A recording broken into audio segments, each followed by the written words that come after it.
ইন্দোর খাওয়া দাওয়ার জন্য ভীষণ বিখ্যাত। যেমন পোহা তেমন বিভিন্ন রকম হালুয়া। সেখানেই খেয়েছিলাম দারুণ স্বাদের এক সুজির হালুয়া।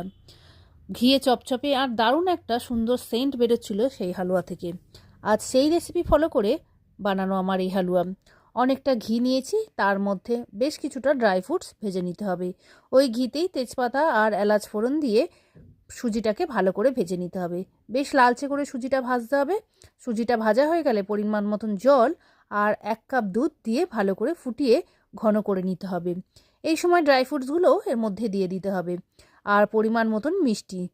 আমি যেহেতু মিষ্টিটা কম খাই তাই অল্প পরিমাণে চিনি এর মধ্যে দিয়েছি, আপনারা আর একটু বেশি দিতে পারেন।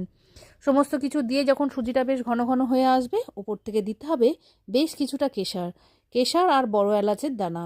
সমস্ত কিছু দিয়ে একদম আঠালো মতন বেশ সুজিটাকে শুকনো শুকনো করে নিতে হবে। এই ধরনের সুন্দর সুন্দর রেসিপি পেতে সুমি হেসেলকে ফলো